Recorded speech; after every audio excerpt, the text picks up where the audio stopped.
Hello, future Minerva Deland families. I'm sure some of our families have had students come through here before, but a wholehearted welcome from Dominic Monticelli, the very proud principal of Minerva Deland. Looking forward to next year. In the new year, 2022 is here, so time flies. I know it seems like a long way away, but the purpose of tonight is to welcome you, to get to know some faces or supports that are going to be following your student along their journey next year, and give you some important piece of information regarding scheduling process and just an overview of what to expect here at Minerva Deland in ninth grade. We're going to do some general introductions. We've got a very great team here at Minerva Deland, and I know that you've had a great team in the eighth grade. So myself, Mrs. Madison Power, our assistant principal here at Minerva Deland, Mrs. Chris Koval, Mr. Dan Walblig are fantastic counselors here at Minerva Deland, and Mrs. Heather Nolan and Mr. Chris Gang, of course, your middle school counselors. They'll be joining us for our presentation today. Welcome, eighth grade families. I'm Heather Nolan, the eighth grade counselor, and Martha Brown. And hi, I'm Chris Gang, eighth grade school counselor at JP. Thanks again for joining us to watch our video today. We wanted to be able to give as much details and information to you as families as we can. The overview of the 8-9 scheduling process. We've shared a lot of information with you guys already just prior to Christmas break. And we wanted to talk in more depth about what specifically the next couple of weeks will look like for your son or daughter here at school. You know, this is always a very bittersweet time for us after spending multiple years with your son or daughter at JP and at Martha Brown. It's very sad to see them go, but it's also very exciting because we know that as they get older, they start to have a lot more choice and a lot more say in what their day and what their schedule looks like. So we've, again, shared a lot of information with you guys. You created a video, Heather and I did, about the overall process of what is a credit, what is an elective, what's a transcript, things of that nature. And again, we wanted to talk specifically about what the next couple of weeks will look like. We hope that over the last week or so, you guys have been able to watch the video and review the information that we sent via Parent Square. If not, please take a few minutes to do that. The main goal that we have for students as they enter ninth grade is that they start to accrue so many credits and so many different areas. They will continue to take math, science, English, and social studies, but specifically when we meet over the next couple of weeks individually with your student here at school, we like to focus specifically on the fine art requirement that they will need for graduation. They will need one credit or one full year class in the fine arts that counts towards high school graduation. And there's a couple different areas that could look like. It could be studio art. It could be DDP, which is design, drawing, and production.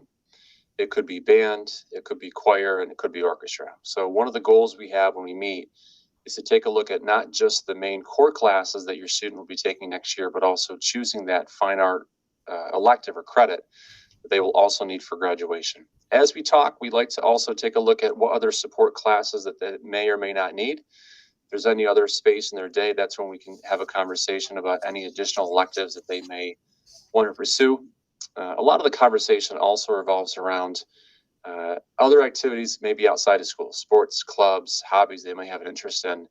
And I think a key word we focus on is balance. We want to make sure there's a good balance, knowing that high school classes will come with that a higher level of expectation and rigor as they get older. So if that might mean a study hall, if they feel they can take on more, we can have a more in-depth conversation about choosing some additional electives, whether they be full year or half credit electives that they can choose from as well. So again, over the next couple of weeks, we'll be pulling students individually, one-on-one out of classes to be able to have those conversations with them.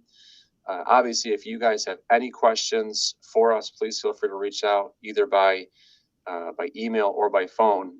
And our goal is to try and wrap up those one-on-one conversations with your son or daughter around the end of the month by January. And that way we can get that information on to Minerva so they can pick up and go from there. So again, if you guys have any questions, comments, concerns, anything like that, please feel free to reach out and let us know, and we'll be here to support you the best we can. Thank you.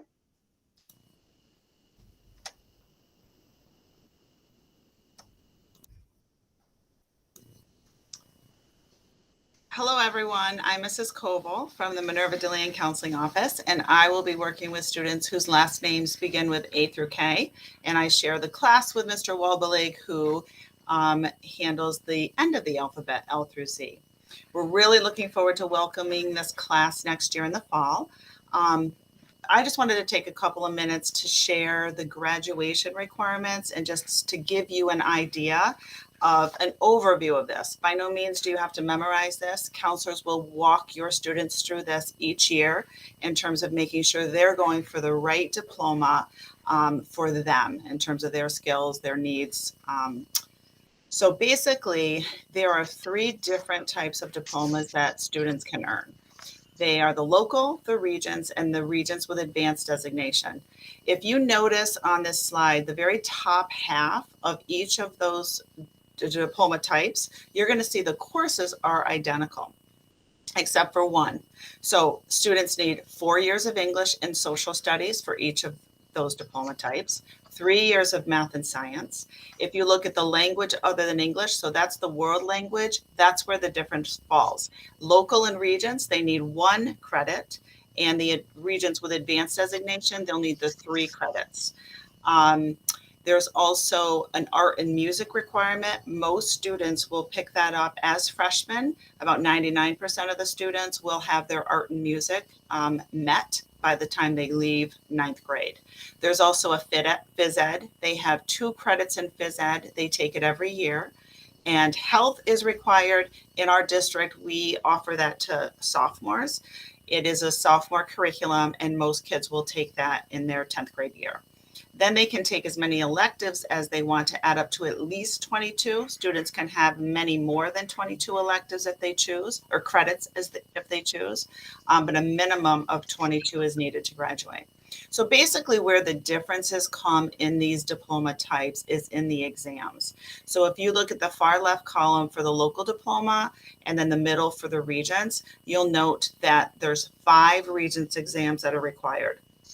The ELA, which is typically junior year, 1 social studies. It always used to be 2 social studies, and most of our students will take the global history in 10th grade and the US history in 11th grade. So they will meet 2 social studies Regents exams. They needed to take and pass 1 math, 1 science, and then if they don't take the 2 social studies or are not successful in one of those other Regencies, they would have the opportunity to do a pathways exam, which is explained on our website, and it's just a local assessment in either art, music, business, tech. So that is an option for those who do not get through those Regencies. So the Regents with advanced designation, now you need 9 different Regencies passed. The ELA still, 1 social studies, again, most students will take 2, 3 maths, the algebra, geometry, and algebra 2, 2 science exams. 1 has to be a living environment or a life science, and the other can be a physical. That could be earth, chemistry, or physics. Again, the language, so the world language. If a student doesn't opt to continue with 3 years of foreign language, they would be able to still earn the Regents with Advanced Designation diploma by taking a 5-unit sequence in either business, art, or tech, or music. And then again, the pathways is an option for students who are not successful in one of those exams. So hopefully you have just a kind of an understanding of these diploma types. But again, counselors each year will work with your students to make sure they're on the path for the most appropriate diploma for them.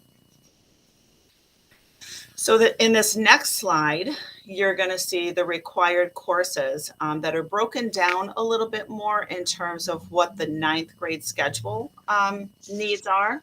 And you'll see in addition to the 22 credits that are needed for graduation, each student is going to take English, math, a social studies, science, their phys ed, possibly a world language, art or music, and then their lunch period. So basically, you can also fit in there a study hall if you feel that your student may need a little bit of downtime, might have some time to catch up on work or meet with a teacher. They'll have plenty of credits, even with an elective in there or a study hall in there. So hopefully that's a nice overview, and I'm going to turn it over now to Mr. Walbelig. Hello, everyone. My name is Dan Walbelig.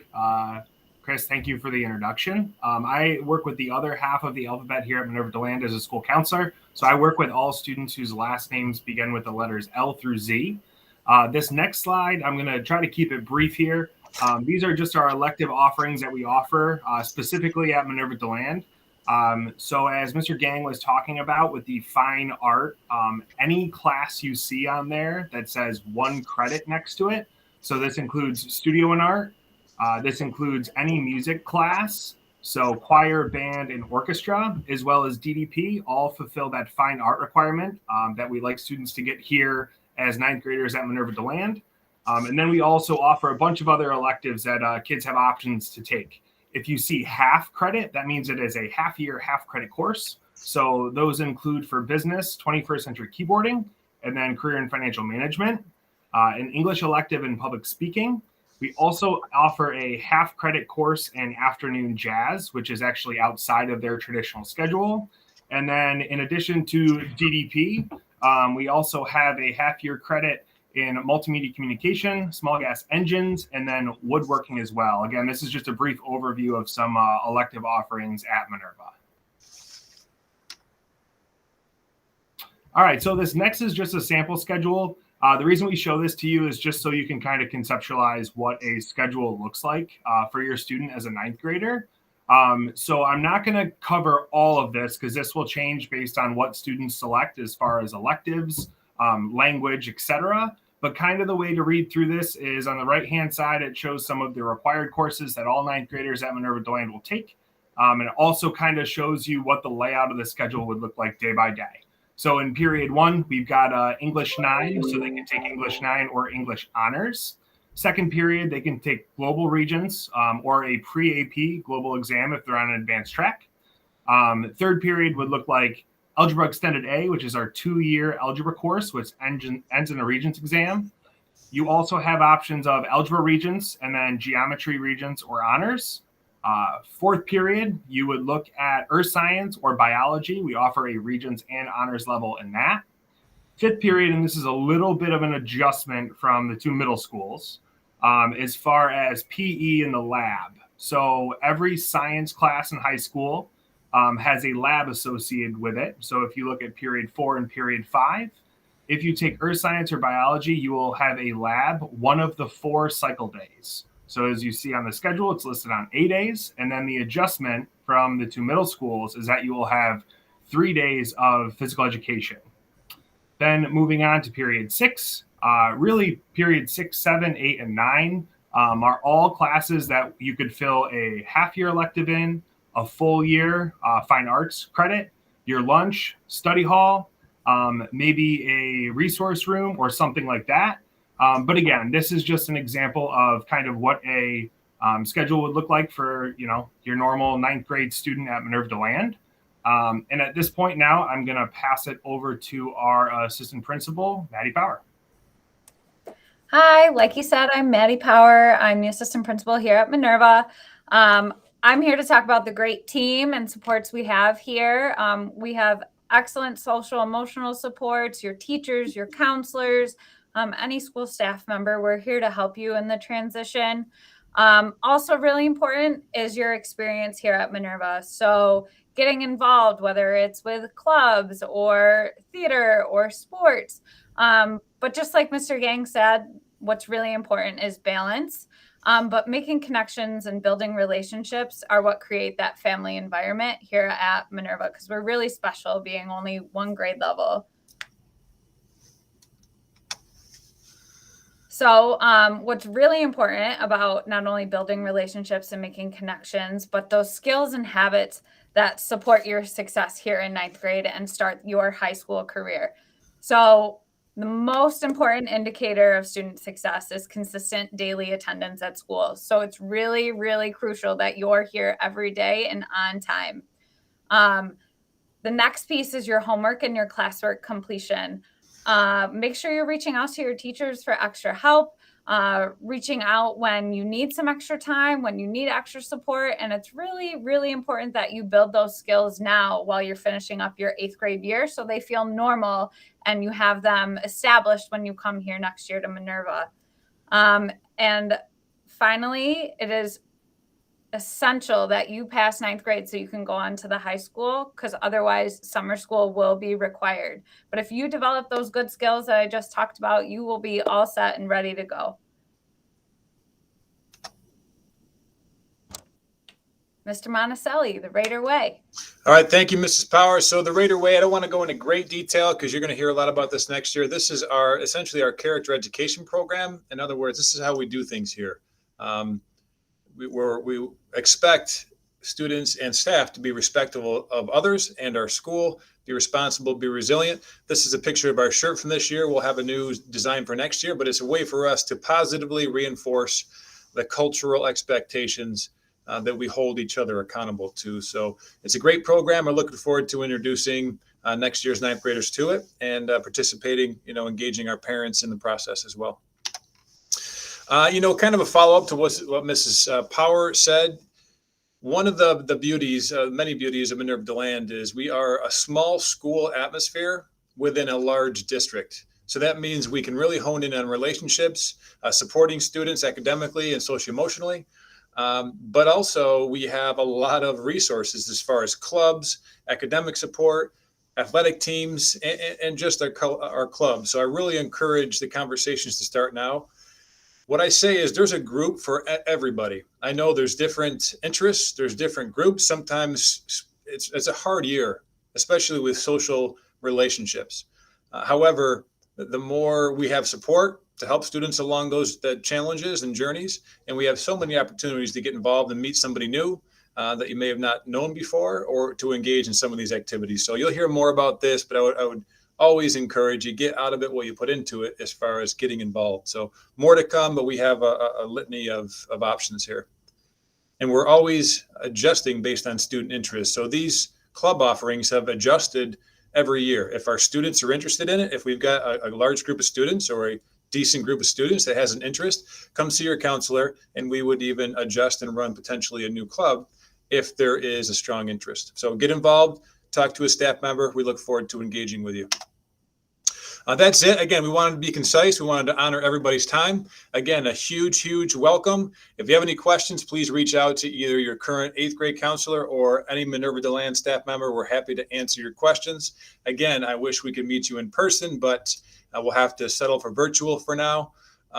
This recording will be sent out via Parent Square and then also added to our school website so you can reference for future references. Again, all my best to you and yours for a healthy, happy, joyful, prosperous 2022, and mark your calendars. In general, we go mid-August for our orientation. So look for updates on when our freshman orientation is going to be for next year. I know it seems so far away, but time moves fast. So again, Dominic Monticelli, proud principal, signing off. Take care, be well, and we look forward to meeting you soon, class of 2026.